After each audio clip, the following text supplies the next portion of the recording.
कभी आपको भारतीय संविधान का कुछ इस्तेमाल हुआ है आम जिंदगी में?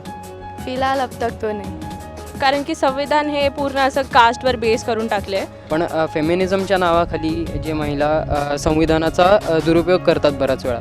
बट वो तो like that is everywhere, like you can't expect everything to be good. आजकल ट्रैफिक पुलिस भी कुछ बोलते नहीं है. तर हे बरोबर नाही आहे. सो इसलिए वी फील कि ये कुछ अलग हो रहा है, but at the end of the day high court या फिर सुप्रीम कोर्ट जो भी है वो राइट डिसीजन ही लेते हैं. हेलो नमस्ते, मैं दिलीप सिंह देशमुख आप सभी का स्वागत करता हूँ विश्व शांति दर्शन में. 26 जनवरी 1950 इसी दिन हमारे भारत में संविधान लागू किया गया था और इसी दिन हमारा भारत एक लोकशाही प्रधान देश बना. इसी दिन को हम रिपब्लिक डे कहते हैं और इसी विषय पर हम आज बात करने वाले हैं. तो आइए बात करते हैं मेरे कुछ दोस्तों से और उनसे पूछते हैं कि हमारा भारतीय संविधान किस तरह से कार्य करता है, कैसा है हमारा संविधान. आइए बात करते हैं.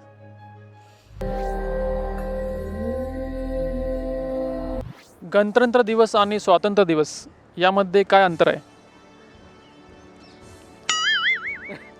गणतंत्र दिवस म्हणजे ज्या दिवशी आपल्याला संविधान लागलं आणि स्वातंत्र्य दिवस म्हणजे जेव्हा आपण आपला देश स्वतंत्र झाला. भारतीय संविधान किसने लिखा है?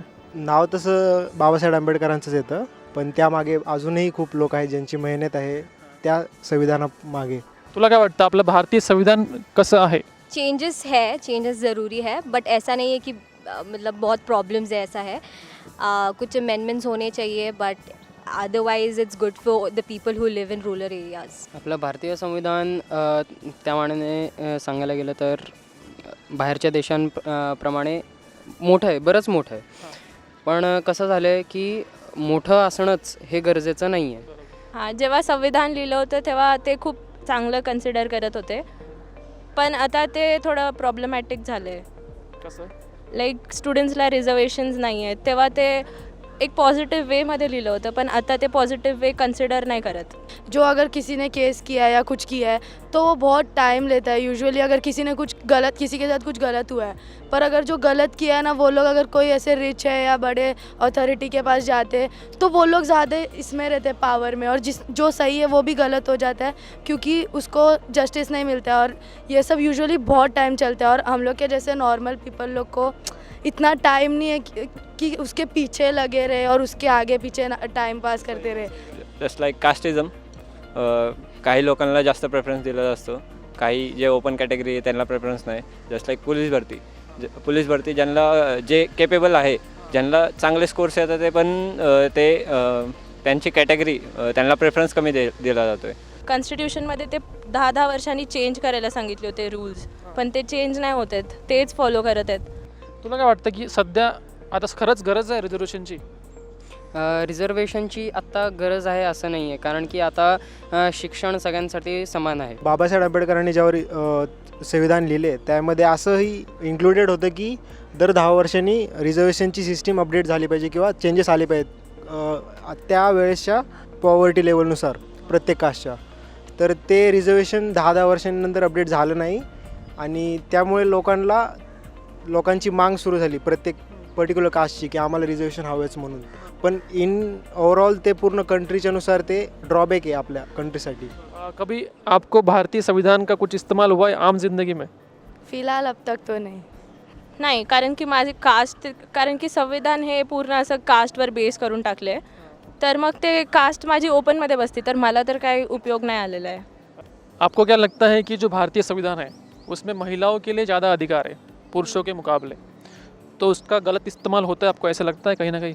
हाँ, मोस्टली होता है, क्योंकि लड़की लोग, कोई लड़कियाँ इस चीज़ का गलत इस्तेमाल कर लेते हैं. लाइक वुमेन एम्पावरमेंट में इस चीज़ का फ़ायदा उठाया जा सकता है, मतलब उठाया भी है असं म्हणता नाही येणार, कारण तर आता तरी इक्वल लेवलला आलेत दोन्ही.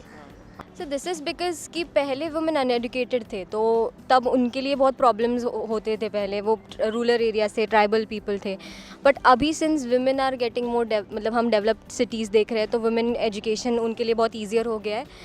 तो अभी आई गेस वो लॉज की ज़रूरत नहीं है देखा जाए तो, बट वो अमेंड होने में बहुत टाइम लगता है. पण फेमिनिझमच्या नावाखाली जे महिला संविधानाचा दुरुपयोग करतात बऱ्याच वेळा, कोणावरती चुकीचा आरोप लावतात का काही म्हणजे छोट्या छोट्या गोष्टींवरनं कोणावरती दुविधा लादू शकतात ते, तर ते चुकीचं आहे. देखा जाए कि हम लोग को कोई भी ऐसे ज़्यादा टाइम देखता है तो वो हम लोग के लिए अनकंफर्टेबल हो जाता है, पर हम लोग अगर जाके बोलेंगे कि तू क्यों देख रहा है इतना, तो वो लोग दे आर लाइक तेरे को कौन देख रहा है, ऐसा वैसा मीन्स पलट जाते हैं। पर वो हम लोग को फील होता है ना कि वो लोग हम लोग को देख रहे या वो मतलब आप कहना चाहते हैं कि जो संविधान ने महिलाओं के लिए अधिक अधिकार दिए वो सही किया, मतलब कुछ संविधान जगह पे सही है, कुछ जगह पे गलत है, मतलब वो डिपेंड करता है सामने वाले पे, हम कैसे यूज़ करते हैं उसको। कई बार ऐसा होता है कि हम पॉलिटिक्स में जाते हैं तो लड़के हैं उनका नहीं सुना जाता, लड़कियों का पहले सुना जाता है, उनको ज़्यादा प्रेफरेंस दिया जाता है, तो वहाँ पर कई बार गलत चीज़ें हो जाती है। हाँ वो तो होता है, but then at the end of the day ये तो हमको इसीलिए पता चलता है कि कुछ गलत हो रहा है बिकॉज न्यूज़ चैनल्स है वगैरह, but at the end of the day जो भी रिज़ल्ट आता है या जो भी बताता है आउटकम आता है वो जो सही है उसके साथ ही आता है। वो न्यूज़ की वजह से या फिर बहुत ही स्प्रेड ऑफ माउथ हो जाता है और सब लोग बहुत चीज़ें बताते हैं एक दूसरे को, फैलती जाती है, सो इसलिए वी फील कि ये कुछ अलग हो रहा है। But at the end of the day high court या फिर सुप्रीम कोर्ट जो भी है वो राइट डिसीजन ही लेते हैं। अभी आपने बात की कि मतलब हाई कोर्ट सुप्रीम कोर्ट, हम देखते हैं कि हमारा संविधान के नीचे जो काम करने वाले लोग हैं, जो हाई कोर्ट सुप्रीम कोर्ट पुलिस सेना दल ये सब काम करते हैं, तो ये सच में एकदम सही काम करते हैं संविधान के अंतर्गत? ये थोड़ा सा डाइसी हो सकता है, I am not sure about that, but मुझे ऐसा लगता है lawyers and all try the best, I think so, because जो केसेस अब तक देखे हैं हमने, but then I feel that थोड़ा सा इम्प्रूवमेंट हो रहा है because prime minister Narendra Modi है and he is looking more, मतलब जूम करके देख रहे हैं सारी चीज़ों को, सो आई थिंक थोड़ा सा कहीं ना कहीं है इम्प्रूवमेंट। जो संविधान है हमारे भारत का, उसका लोग गलत यूज़ करते हैं? हाँ करते हैं जैसे कि अभी पॉलिटिशियंस के अगर फैमिली मेम्बर्स वगैरह हो तो उनको सुपीरियॉरिटी मिलती है।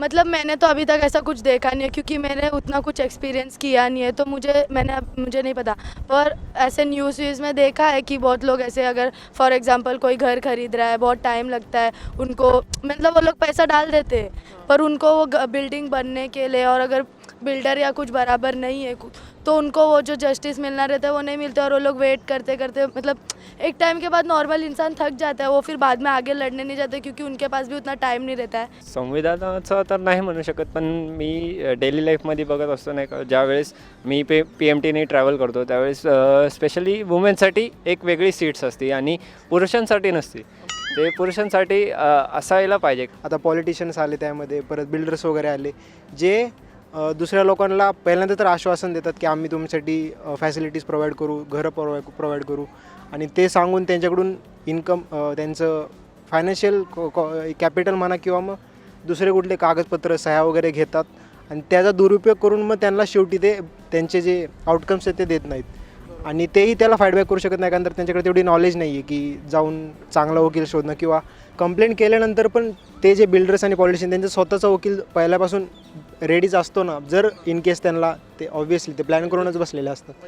ऐसा कोई स्वतंत्र सेनानी या फ्रीडम फाइटर या फिर सैनिक जो आपको पसंद हो, जिसका नाम सुनकर आपको गर्व फील होता हो? फ्रीडम फायटर्स भरपूर आहेत, पण त्यातल्या त्यात मला लोकमान्य टिळक खूप इन्स्पायर करतात स्वतःहून। पण मला सर्वात जास्त भगतसिंग प्रेरित करतात, कारण की त्यांचं आयुष्यच असं होतं की आपले हक्क ते आपल्याला मिळवून घेणे हे सर्वात गरजेचं असतं ॲट एनी कॉस्ट, म्हणजे आपल्याला त्यांच्या विरुद्ध जावं लागलं तरी पण चालेल, पण ते आपले हक्क आहे आणि आपल्याला ते मिळवून घेणंच पाहिजे। त्यांचा स्वाभिमान आणि त्यांची सेल्फ रिस्पेक्ट जी असते ते कधी गमवायची नाही एका माणसाने, ते त्यासाठी सर्वस्व असतं, स्वाभिमान त्याचा कुठल्याही माणसाचा, ते त्यांच्याकडून शिकावं, कारण तर कुठलीही आपली चूक नसताना आपण त्यासाठी चूक मान्य करायची नाही आणि त्यासाठी झुकायचं नाही कधीच, आपले स्वतः स्वाभिमान हा नेहमी कायम ठेवावा हेच।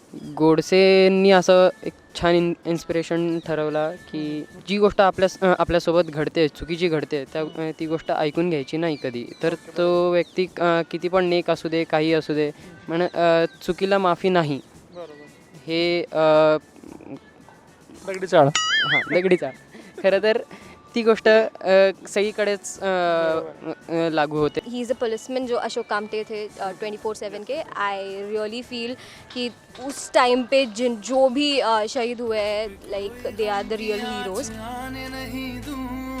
तुझ पे कोई गम की आँच आने नहीं दूं, कुर्बान मेरी जान तुझ पे शाद रहे तू, कुर्बान मेरी जान तुझ पे शाद रहे तू, ऐ वतन ऐ वतन ऐ वतन।